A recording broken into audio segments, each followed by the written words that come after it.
Yes, देखिए ये red list के नाम से भी जाना जाता है और रेड डेटा बुक के नाम से भी जाना जाता है। कई बार हम इसे सिर्फ रेड बुक कह देते हैं, लाल किताब। अब लाल वर्ड मतलब ही समझ में आ रहा है खतरा, तो ये कुछ ऐसी ही किताब का जिक्र है। तो आप रेड लिस्ट कहिए, रेड बुक कहिए या रेड डेटा बुक कह लीजिए। पहला सवाल आता है कि ये किताब आखिर क्रिएट किसने की? सबसे पहली बात तो ये वही नाम है संस्थान जिसका नाम आपने शुरू में लिखा था, IUCN। तो ये एक ऐसी बुक है एंड दैट इज क्रिएटेड या maintained by, it is maintained by IUCN, जिसमें हम लोग सबसे पहली वाली हिस्से में एक जगह पढ़कर आए थे, international union for conservation of nature and natural resources. 2004 का डेटा आपके पास उस समय था, लिखा था number of species are slightly more than 1.5 million. फिर रास्ते भी आपके पास आया था कि IUCN 2004 का डेटा है कि पिछले 500 सालों में हमने 784 स्पीसीज लॉस कर दी।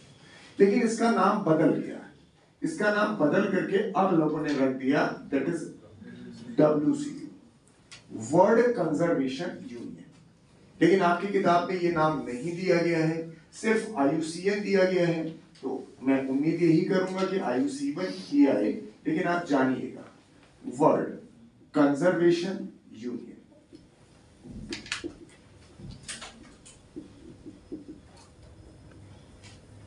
जी, दूसरा पॉइंट आता है, हाँ इस टॉपिक के साथ ये पता नहीं है कितना सिलेबस में है, क्योंकि टेक्स्ट बुक में दिया नहीं है, तो इसलिए मैं अपने अनुमान से जितना पॉसिबल है उतना पढ़ा दूंगा। बहुत एक्स्ट्रा भी नहीं जाएंगे, लेकिन हम अपने नियत से के आसपास रहेंगे। लेकिन कोई डिफाइंड नहीं है ना कि कितना हम पढ़ें, ये तो बहुत बड़ा टॉपिक भी हो सकता है।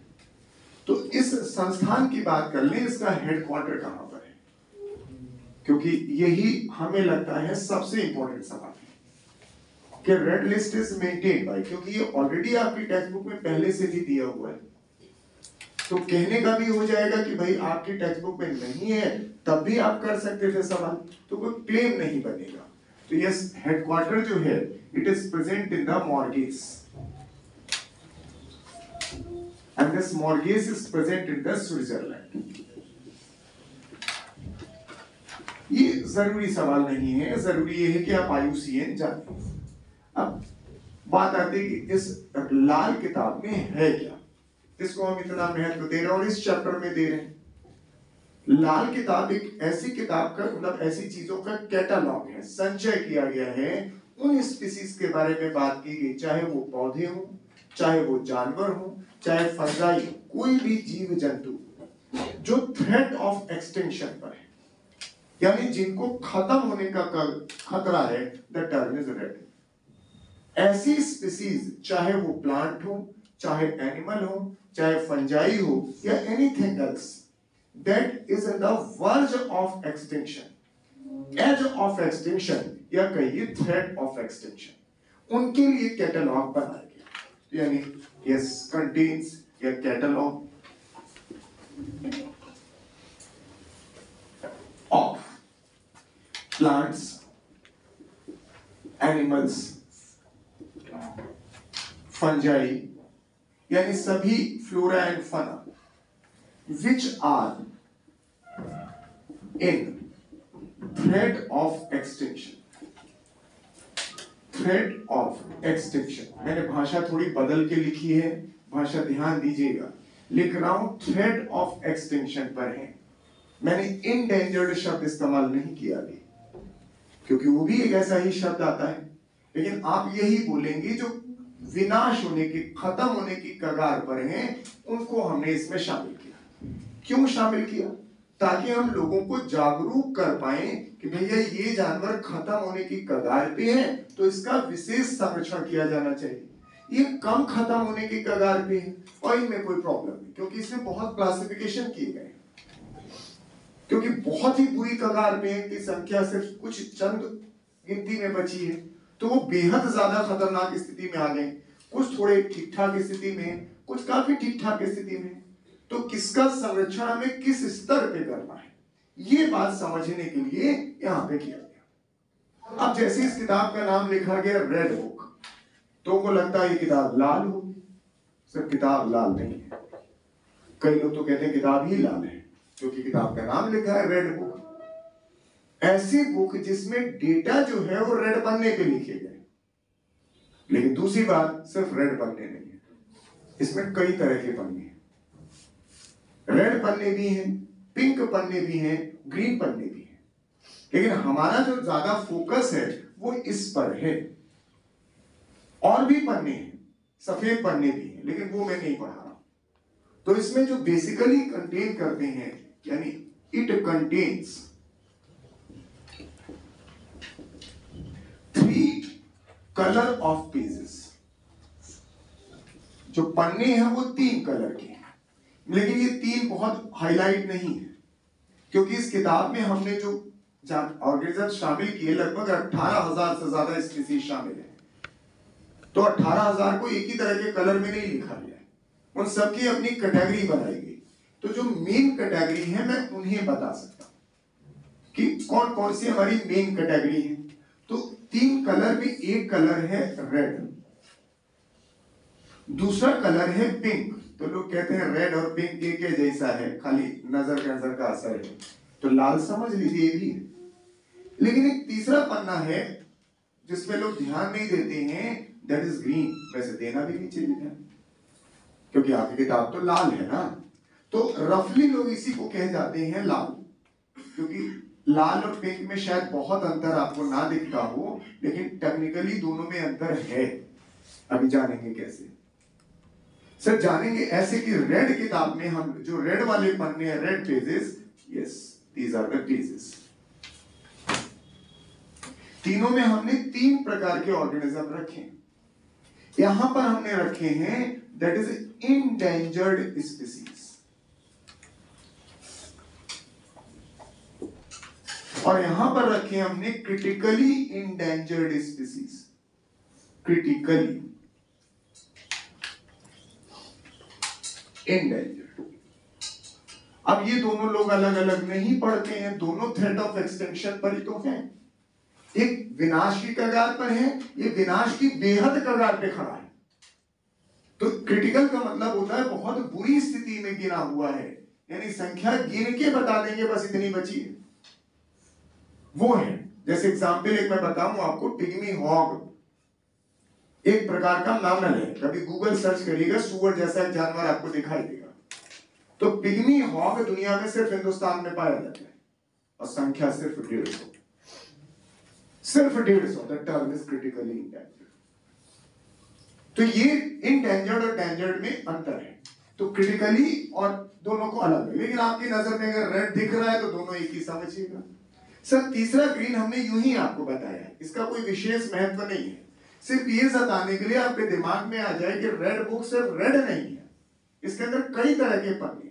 ये वो आपकी स्पीसीज इसमें रखी गई जो पहले इंडेंजर्ड थी, लेकिन हमने बड़ा विशेष ध्यान किया, कंजर्वेशन मेजरमेंट किए, और now they are out of danger. अब उनकी संख्या इतनी बढ़ गई है, एक थ्रेशोल्ड बनाया गया, आप कहते हैं भैया खतरा नहीं है, यानी इस पेज पे आपके पास वो रखा जाएगा, नाउ आउट ऑफ डेंजर। अब इन्हें खतरा नहीं है, बट दे वर इंडेंजर्ड। पहले वो इंडेंजर्ड थे तो हमने कंजर्वेशन मेजरमेंट किए, अब वो आउट ऑफ डेंजर हो गए। तो ये जताने के लिए कि आपको ये भी समझ में आ जाए कि देखिए आपने एफर्ट किया, तो सर कुछ ऐसी स्पीसीज हैं जो लाल से निकल के हरे में चले। हरे मतलब अब बढ़िया चल रही है, लाल का मतलब खतरा। तो ये कलर खाली आपको इसलिए बता रहे हैं, अदरवाइज इसकी जरूरत नहीं है। हमारे लिए तो शब्द यही है, थ्रेट ऑफ एक्सटिंक्शन। तो यही 2 कैटेगरी तो आनी चाहिए थी। इसमें मैं एक नाम बता दूं, और वो नाम इसलिए बता रहा हूं क्योंकि आपने सुना है, और जिम्नोस्पर्म है वो इवोल्यूशन में भी कहीं आया होगा, गिंगको बिलोबा, नाम सुना है? ये जिम्नोस्पर्म है, और आज की डेट में आउट ऑफ डेंजर है। सर ये प्लांट एक ऐसा प्लांट है इसको लिविंग फॉसिल कहते हैं। डेफिनेशन आपको पता होगी तो इसलिए डेफिनेशन हम आपसे नहीं शेयर कर रहे हैं, इसे लिविंग फॉसिल। तो इसके दो प्रयोजन थे मुझे इसको बताने के कि आपने कहीं पढ़ा था इवोल्यूशन में, मैंने भी पढ़ाया होगा आपको कि ये कहीं ना कहीं आ रहा था जहां आप सीक्वेंस बना रहे थे बहुत सारे, तो दिस वन। दूसरा जिम्नोस्पर्म में भी आया होगा। ये एक लिविंग फॉसिल है क्योंकि बदकिस्मती से मैंने जहां जहां लिविंग फॉसिल पढ़ाया सब जानवर थे, तो एक पौधा भी जान लीजिए लिविंग फॉसिल है, यानी ऐसा पौधा जिसने हजारों लाखों सालों में अपने यहाँ पर कोई परिवर्तन नहीं किया। अब आउट ऑफ डेंजर है, हो सकता है बड़ी पुरानी किताब पढ़े जहां पर ये इनडेंजर्ड में दिखाई दे। तो 3 पॉइंट क्लियर हो गए। बनाने वाला मेंटेन करने वाला ये है। फिर इसमें सभी जीव जंतु पादप जितने भी पौधे हैं सभी जो थ्रेट ऑफ एक्सटिंक्शन पर हैं उनको हमने यहाँ पर एक जगह संचय किया, एक लिस्ट बनाई और इसमें कई कलर के पेजेस हैं। मैंने 3 पेजेस का जिक्र किया, आप एक समझें तो रेड, अदरवाइज दोनों को अलग अलग कर लीजिएगा। रेड और पिंक है, ग्रीन सिर्फ गिंगुकू के बिलोबा के चक्कर में बता दिया।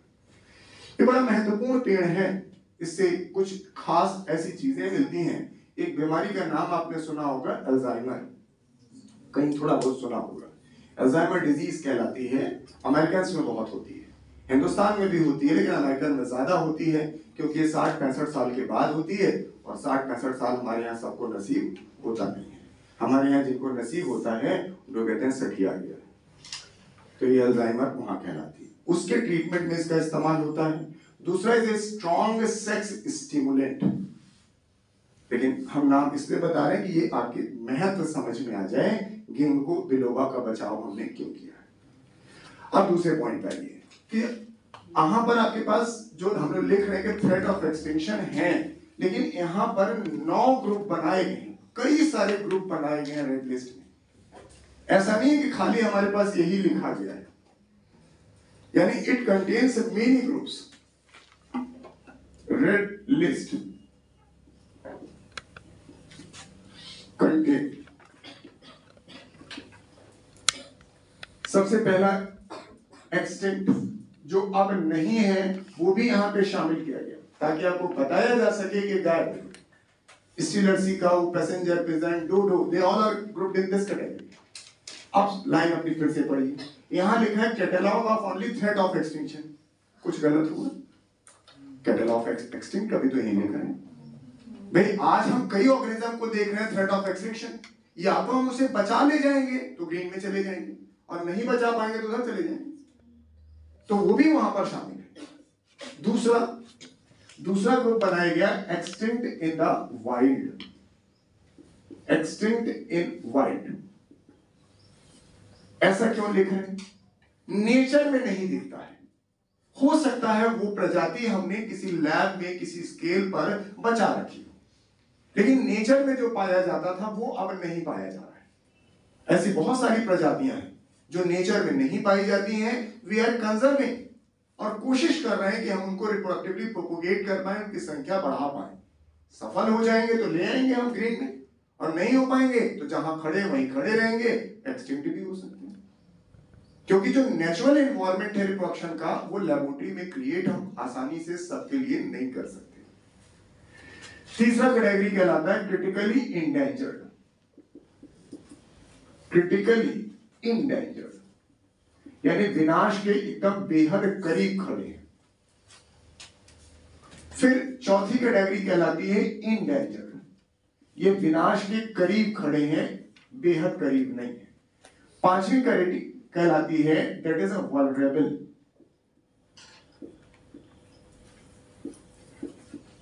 यस, इन्हीं 3 को मिला के जो 3, 4, 5 हैं, इन्हीं को लोग कहते हैं थ्रेटेंड स्पीसीज। कभी आप थ्रेटेंड शब्द इस्तेमाल करिएगा तो इन 3 के लिए करते हैं, थ्रेटेंड स्पीसीज। एक्सटिंक्ट इन वाइल्ड को थ्रेटेंड नहीं कहते, वो तो एक्सटिंक्ट हो ही चुकी है लगभग। अभी आपके अपने मैनिपुलेशन से, इंस्ट्रूमेंटेशन है, साइंटिफिक मैनर है, आप बचा पाए ना बचा पाए, शायद नहीं बचा पाए, बस खाली देख लीजिए स्पेसिमेन के फॉर्म में आपके पास है। लेकिन ये 3 आपके पास अभी भी अवेलेबल है। मैं इनकी बात दोबारा करूंगा। तो ये आपके पास 5 कैटेगरी हुई। एक छठी कैटेगरी बनाई गई नियरली थ्रेटेंड, कि अभी थ्रेटेंड नहीं है, लेकिन अगर आप ध्यान नहीं दोगे तो कुछ समय के बाद वो थ्रेटेंड हो जाएंगे। इसलिए हम इसे थ्रेटेंड में नहीं लाते, क्योंकि इनकी संख्या भी है, ठीक ठाक है, तो हमें मेजरमेंट तो यहां भी करना चाहिए, क्योंकि जब यहां हो जाएंगे थ्रेटेंड तो हमारी तकलीफ ज्यादा हो जाएगी। क्लियर? फिर 7th है आपके पास, that is out of danger, इनको कोई खतरा नहीं है आपके पास। फिर 8वीं आपके पास है डेटा डेफिशिएंट, इनके बारे में हम कुछ बता नहीं पाएंगे क्योंकि पूरा डेटा हमारे पास अवेलेबल नहीं है। और 9वीं कैटेगरी है दैट इज नॉट इवेल्युएटेड, अभी हमने इसका इवेल्युएशन ही नहीं किया है। इतनी सारी स्पीसीज है, सबका हमें नहीं पता कि सर दुनिया में किस कैटेगरी में है, तो हमने सिर्फ ये लिस्ट आपको इसलिए बताई कि आप जानिए कि थ्रेटेंड किसे कहते हैं। नहीं तो इनडेंजर्ड और थ्रेटेंड सब आपस में घुसे हुए रहते हैं, कहते हैं जो खतरे के कगार पे वही तो थ्रेटेंड है। तो आप सर यहां फिर से पढ़िए थ्रेट ऑफ एक्सटिंक्शन, हमारा फोकस सिर्फ इसी पर रही, तो हम आपको सिर्फ 3 कैटेगरी पढ़ाएंगे। ये तो हमने सिर्फ ये बताया कि इसमें जो 9 ग्रुप बनाए गए हैं वो 9 ग्रुप आप जानिए कि कई सारी कैटेगरी हैं, हम इनकी स्टडी करेंगे धीरे धीरे तो एग्जैक्टली पता चलेगा। आप तीनों को जान लीजिए। सबसे पहला नाम लिखते हैं critically endangered. Critically endangered definition बिल्कुल इंपॉर्टेंट नहीं होगी, लेकिन फिर भी आप जानिए क्योंकि नाम अलग अलग दिए गए हैं। क्रिटिकली इंडेंजर्ड का मतलब वो स्पीसीज जो विनाश की एकदम कगार पे खड़ी है। जैसे मैंने भी एग्जाम्पल बोला, गिनती सिर्फ फिंगर्स पे है, मैंने तो 150 को बता दिया, हो सकता है कोई ऐसी स्पीसीज हो जिसमें 10-15 बची हो, तो लगभग खत्म हो सकता है, किसी भी दिन न्यूज आ सकती कि भैया खत्म हो गए, तो वो है क्रिटिकली इंडेंजर्ड। यानी आप कह सकते हैं at very high risk of extinction in wild. मैं वाइल्ड की ही बात करूंगा, सीक्वेंस यही होता है भाई, आज ये है, ध्यान नहीं दोगे तो ये हो जाएगा, कुछ समय बाद यहां चला जाएगा, यही इसका सीक्वेंस है भाई। इवैल्यूएशन नहीं किया, इवैल्यूएशन शुरू करोगे तो शुरू में डेटा इनएफिशिएंट होंगे, या तो वो आउट ऑफ डेंजर होगा या नियरली थ्रेटेंड होगा, नियरली थ्रेटेंड नहीं ध्यान रखो तो वल्नरेबल हो जाएगा, फिर ऐसे सीक्वेंस आएंगे, वही सीक्वेंस मिलेगा। तो ये एक्सटिंक्ट आप बचा सकते हैं, अपने लैब में बचा लीजिए, नेचर में नहीं पाया जाएगा, लेकिन ये लाइन इंपॉर्टेंट नहीं। इसमें 2 एग्जाम्पल आपको दे जाऊंगा, एक अभी अभी आपको बोला पिग्मी हॉग, एक मैमल है, दुनिया में सिर्फ हिंदुस्तान में पाया जाता है, संख्या सिर्फ 150। एक बॉटनी का भी एग्जाम्पल दे जाते हैं हम लोग, that is a podophyllum. Podophyllum, इसे मे एप्पल कहते हैं। अब मुझे जो बेहतर लगे हैं, मतलब इंपॉर्टेंट लगे हैं, वो मैंने लिख दिए हैं, इनकी कोई सीमा नहीं है कितने लिखें, 2 ही थोड़ी ना होते होंगे, लेकिन हमें नहीं सिलेबस पता ना एग्जैक्टली क्या वो चाहते हैं, तो जो मुझे लगा कि आपके सिलेबस के आसपास कहीं लगेगा वो मैं एग्जाम्पल डाल दे रहा हूं। यस, ये दोनों क्रिटिकली इंडेंजर्ड है। दूसरी कैटेगरी आती है इंडेंजर्ड की। इंडेंजर्ड सेम डेफिनेशन, लेकिन वहां लिखा था एट वेरी हाई रिस्क, बस थोड़ा सा बदल दूंगा, लिखूंगा एट हाई रिस्क, वेरी से कम हो जाएगा, उनसे बेहतर स्थिति में है, लेकिन है ये भी थ्रेटेंड, तो हम डेफिनेशन को इसलिए जोर भी नहीं दे रहे हैं। At high risk of extinction, high risk of extinction in wild. कोई भी स्पीसीज एक्सटिंक्ट होती तो पहले नेचर में विलुप्त होती है, फिर ओवरऑल विलुप्त होती है, इससे डिफरेंस दोनों में रखिएगा, तो आपको लगेगा एक ही चीज लिख रहे हैं। भाई नेचर में गायब हो सकती है, हो सकता हमने प्रिजर्व करके लैब में किसी स्पेसिमेन के फॉर्म में रखा, ऐसी सैकड़ों रखी है, हम उसे प्रोपोगेट तो नहीं कर पा रहे, लेकिन स्टडी पॉइंट ऑफ व्यू से, रिसर्च पॉइंट ऑफ व्यू से उसे रखे हुए। तो बस अंतर इतना सा है, इसके डेफिनेशन पे जोर तो दीजिएगा ही नहीं, बस नाम नहीं पता चला क्रिटिकली मतलब बेहद खतरे कगार पे, ये खतरे कगार पे। और इसमें हम आपको 5 एग्जाम्पल बताएंगे। पहला इसमें एग्जाम्पल है दैट इज रेड पांडा। नाम सुना होगा पांडा आपने, मूवीज भी बनती हैं इस पे। तो ये एक रेड पांडा है, वो इंडेंजर्ड स्पीसीज में आता है।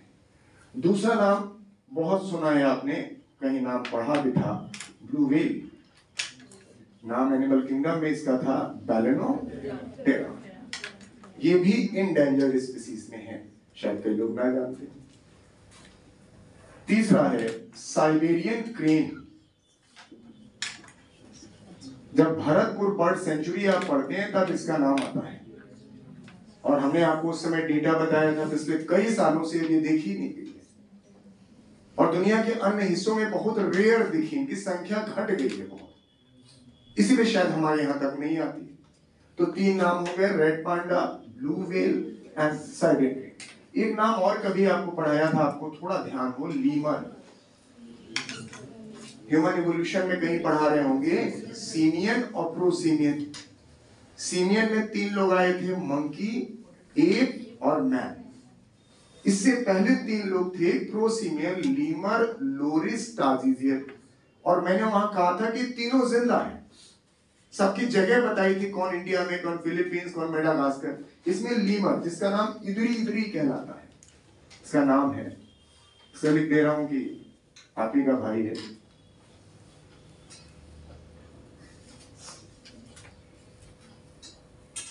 इदरी इदरी। और लास्ट है एशियाटिक वाइल्ड एस।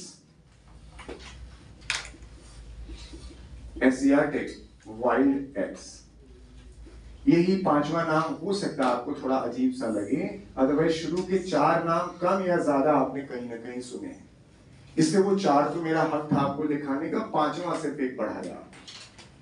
तो ये 5 एग्जाम्पल हैं और 50 हो सकते हैं, लेकिन मुझे ये थोड़े आसान लगे, जो आपको आसानी से समझ में आ सकते हैं, आपके सिलेबस के मुझे थोड़े करीब लगे, इससे मैंने लिखा, क्योंकि ये तीनों हमें मिले हैं कहीं। अब तीसरा नाम आता है वल्नरेबल। वल्नरेबल, वल्नरेबल को भी हम थ्रेटेंड स्पीसीज ही कहते हैं, लेकिन they are not at the high risk of extinction. They are at the high risk of extinction, but they are not at the high risk of extinction. तो आपको क्या अजीब बात बोल रहे हो, एक बार कह रहा हूं हाई रिस्क ऑफ एक्सटिंक्शन, एक बार कह रहा हूं not high. Sir, they are high risk of extinction in the near future. They are not risk of extinction at the now.